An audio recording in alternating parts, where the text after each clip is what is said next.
نبی کا دامن نہیں چھوڑوں گا, غوث کا دامن نہیں چھوڑوں گا. سونا آیا آیا,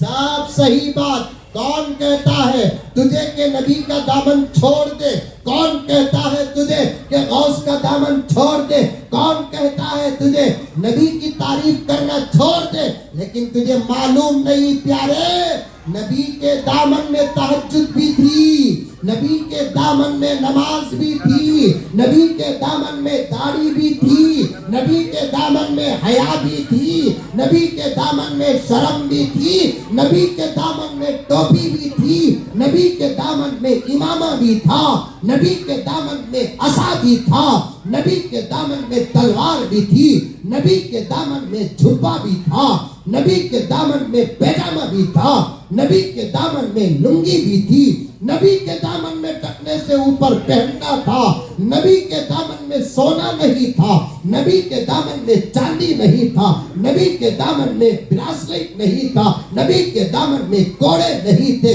نبی کے دامن میں ایک انگوٹی کے علاوہ دوسری انگوٹی نہیں تھی, نبی کے دامن میں صداقت تھی, نبی کے دامن میں امانت تھی, نبی کے دامن میں حیا تھی, نبی کے دامن میں رحم تھا, نبی کے دامن میں کرم تھا, نبی کے دامن میں ماں باپ کا ادب تھا, نبی کے دامن میں ماں باپ کی فرما برداری تھی, نبی کے دامن میں بیوی کی شفقت تھی, نبی کے دامن میں بچوں کی شفقت تھی, نبی کے دامن میں حلال تھا, نبی کے دامن میں نعوذ باللہ حرام نہیں تھا, نبی کے دامن میں ناچنا نہیں تھا, نبی کے دامن میں گانا نہیں تھا, نبی کے دامن میں میوزک نہیں تھی. اب تو نبی کا دامن پکڑنے کی بات کرتا ہے, وہ کون سا دامن ہے جو ہر کام کر کے تو پکڑنے کا دعویٰ کرتا ہے؟ یا تو الیاذ باللہ دامن غلط ہوگا, یا نہیں تو تو جھوٹا اور مکار ہوگا.